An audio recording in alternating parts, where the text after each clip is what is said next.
Match की शुरुआत हुई टॉस के साथ और किस्मत इस बार इंग्लैंड ए के कप्तान जेम्स अर्र के साथ थी। टॉस जीतकर उन्होंने गेंदबाजी करने का फैसला किया। ये एक दिलचस्प फैसला था क्योंकि पिच शुरुआत में बल्लेबाजों के लिए थोड़ी चुनौतीपूर्ण लग रही थी और इंग्लिश गेंदबाज इसका फायदा उठाना चाहते थे।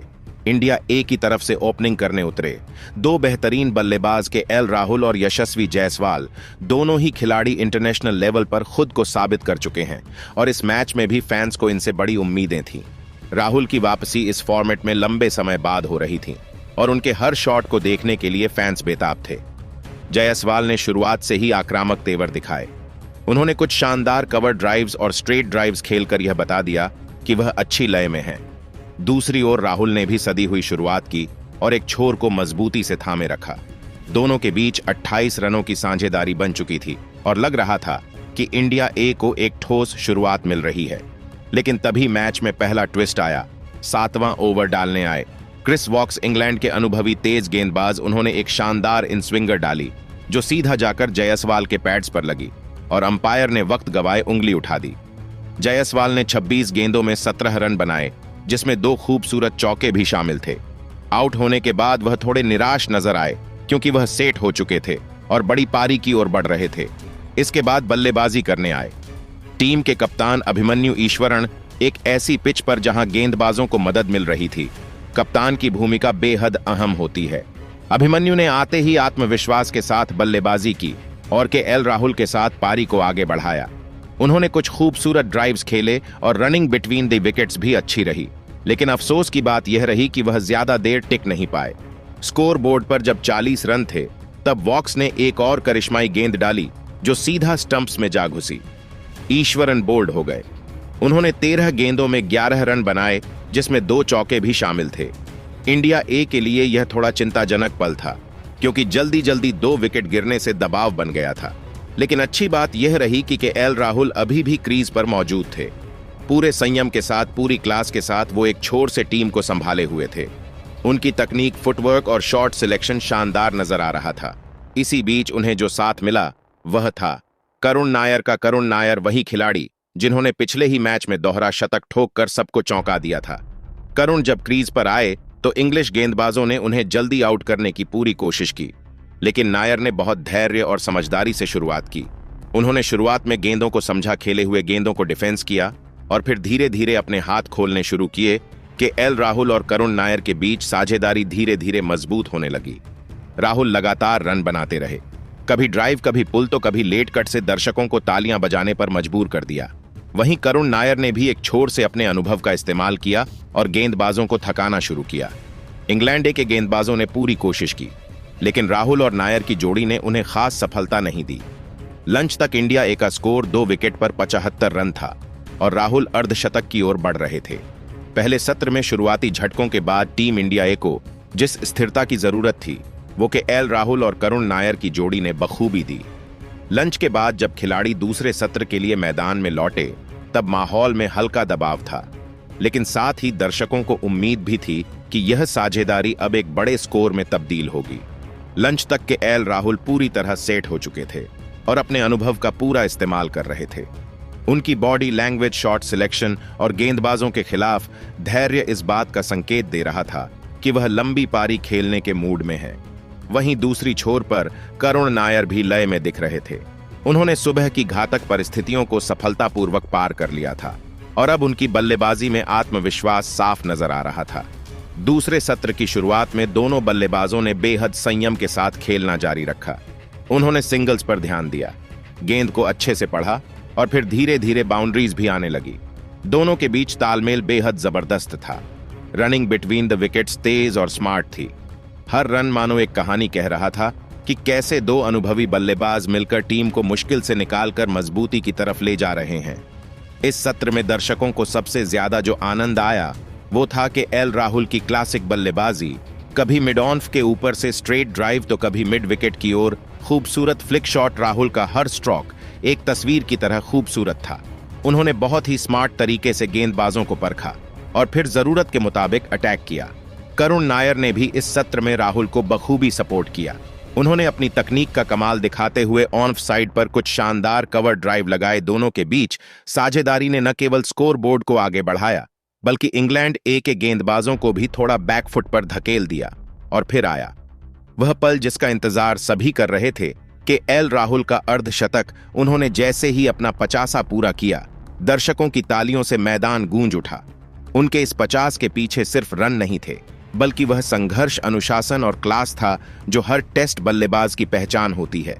राहुल ने अपनी पारी को बेहद संजीदगी और समझदारी के साथ आगे बढ़ाया था, लेकिन जैसे ही चीजें इंडिया ए के पक्ष में जाती दिखी, क्रिस वॉक्स ने फिर से अपना अनुभव दिखाया। वो गेंदबाज जो पहले ही 2 विकेट झटक चुके थे, एक बार फिर टीम को सफलता दिलाने के लिए सामने आए। इस बार उनका शिकार बने करुण नायर। वॉक्स की एक इन स्विंग होती गेंद जो काफी नीचे रही करुण के पैड पर लगी और अंपायर ने बिना समय गवाए उंगली उठा दी। करुण नायर 71 गेंदों में 40 रन बनाकर पवेलियन लौटे।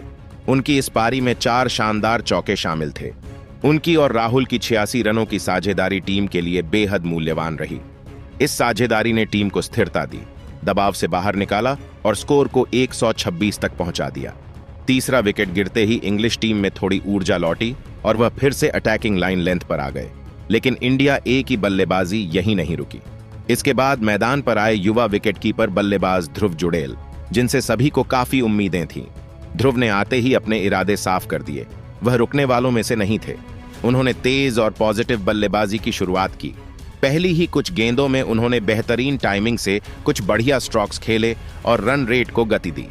ध्रुव जुड़ेल का स्ट्राइक रेट इस दौरान लगभग 80 के आसपास रहा, जो टेस्ट फॉर्मेट में एक बेहतरीन संतुलन का उदाहरण था। उन्होंने स्पिनर जैक लीच को काफी अच्छे से खेला और तेज गेंदबाजों के खिलाफ भी बैकफुट पर जाकर कुछ शानदार कट और पुल शॉट्स लगाए कि एल राहुल और ध्रुव जुड़ेल के बीच साझेदारी तेजी से आगे बढ़ी।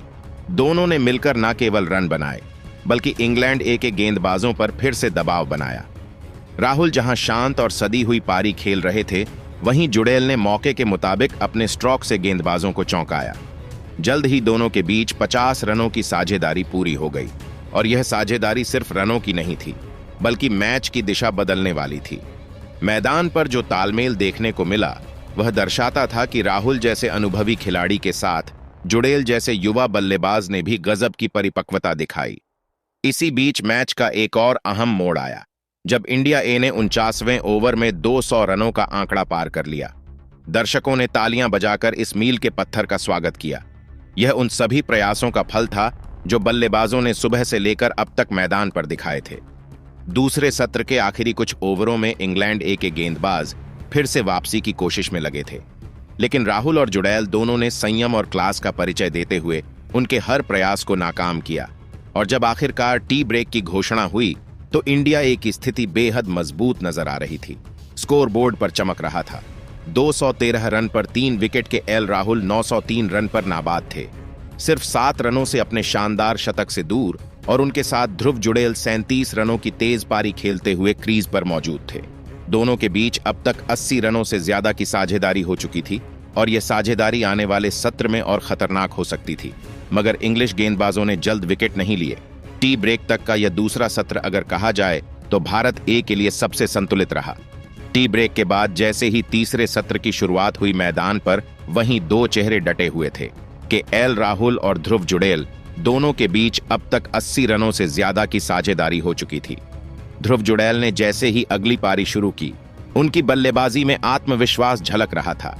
गेंद को अच्छी तरह से पढ़ते हुए उन्होंने शुरू से ही अटैक और डिफेंस का बेहतरीन संतुलन बनाया कि गेंदबाज भी जानते थे कि यह सत्र निर्णायक हो सकता है। अगर यह जोड़ी जल्दी टूटती है तो इंग्लैंड मैच में वापसी कर सकता है, लेकिन अगर राहुल और जुड़ेल टिकते हैं तो भारत ए एक बड़ी बढ़त बना सकता है। जैसे ही ध्रुव जुड़ेल ने 66 गेंदों में चौका लगाकर अपना अर्धशतक पूरा किया, मैदान तालियों से गूंज उठा। यह उनका इस सीरीज में लगातार तीसरा अर्धशतक था, एक संकेत कि यह युवा खिलाड़ी सिर्फ भविष्य का सितारा नहीं बल्कि वर्तमान में भी भारत ए के लिए बड़ा स्तंभ बन चुका है। उनकी बल्लेबाजी में न केवल तकनीक थी बल्कि साहस और समझदारी का अनोखा मेल भी था। कभी बैकफुट पर जाकर कट शॉट, कभी फ्रंट फुट पर ड्राइव। ध्रुव हर एंगल से गेंदबाजों को जवाब दे रहे थे। दूसरी ओर के एल राहुल एकदम क्लासिक अंदाज में बल्लेबाजी कर रहे थे। फिर आया वो पल जिसका हर भारतीय फैन इंतजार कर रहा था, 151 गेंदों का संयम, बेमिसाल शॉट्स और विकेट पर टिके रहने की कला के एल राहुल ने शानदार अंदाज में अपना शतक पूरा किया। यह उनके फर्स्ट क्लास करियर का 19वां शतक था और शायद सबसे संतुलित और जिम्मेदार पारियों में से एक। इस शतक के पीछे के एल राहुल की मानसिक दृढ़ता, फिटनेस और वर्षों का अनुभव झलकता है। उन्होंने दिखा दिया कि वह क्यों भारत के सबसे भरोसेमंद बल्लेबाजों में गिने जाते हैं। गेंदबाजों को पढ़ना, अपनी पारी को स्थिति के अनुसार ढालना। राहुल की इस पारी ने इंडिया ए को एक ठोस नींव दी। जैसे जैसे राहुल और जुड़ैल की साझेदारी 100 रन के पार पहुंची, लगने लगा था कि शायद इंग्लैंड ए के लिए इस दिन कोई राहत नहीं होगी। लेकिन तभी एक बदलाव आया।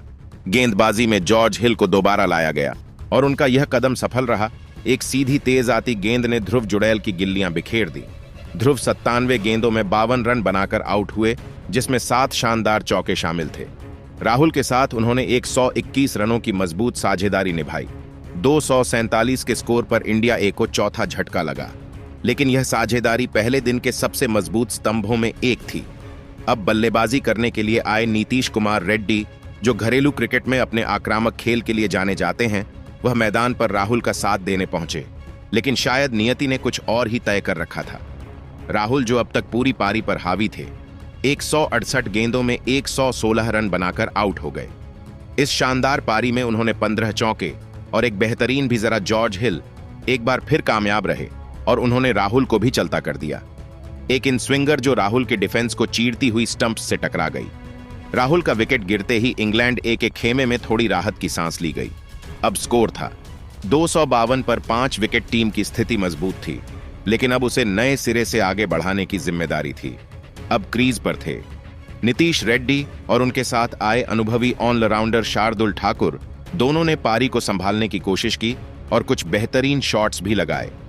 शार्दुल ने अपनी 34 गेंदों की पारी में 3 चौके लगाते हुए 19 रन बनाए, लेकिन उनकी पारी लंबी नहीं चल सकी।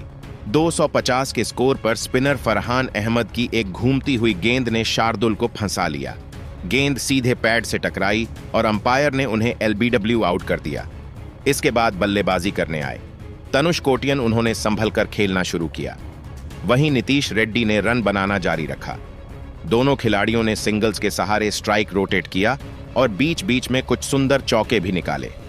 धीरे धीरे इंडिया ए का स्कोर 300 रन के पार पहुंच गया। यह एक अहम मनोवैज्ञानिक आंकड़ा था, खासकर तब जब इंग्लैंड ए ने सुबह पहले गेंदबाजी चुनी थी। लेकिन जैसे ही टीम की उम्मीदें फिर से बढ़ने लगी, एक बार फिर झटका लग गया। 314 के स्कोर पर टॉम हैंस की एक गेंद नीतीश रेड्डी की गिल्लियां उड़ा गई। नीतीश ने 57 गेंदों में 34 रन बनाए, जिसमें 5 चौके शामिल थे। वह एक अच्छी पारी खेलकर आउट हुए। इसके बाद बल्लेबाजी के लिए मैदान पर आए अंशुल कंबोज, लेकिन तब तक शाम की रोशनी धीमी होने लगी थी और अंपायरों ने पहले दिन का खेल समाप्त घोषित कर दिया। पहले दिन के अंत के बाद इंडिया ए का स्कोर था 7 विकेट पर 319 रन। इस स्कोर के पीछे थी कि एल राहुल की शानदार शतकीय पारी, ध्रुव जुड़ैल की धैर्यशील 50, करुण नायर का ठोस योगदान और मिडिल ऑर्डर के बल्लेबाजों की छोटी लेकिन महत्वपूर्ण पारियां। दूसरी ओर इंग्लैंड ए के लिए जॉर्ज हिल और क्रिस वॉक्स जैसे गेंदबाजों ने वापसी कराने की पूरी कोशिश की। पहले दिन की समाप्ति के साथ इंडिया ए के ड्रेसिंग रूम में आत्मविश्वास जरूर होगा, लेकिन उन्हें पता है कि अभी काम अधूरा है। कल का दिन अहम होगा। क्या वह 400 के पार जाएंगे या इंग्लैंड एक गेंदबाज सुबह जल्दी विकेट लेकर वापसी करेगा? दोस्तों, इस पर अपनी राय कमेंट जरूर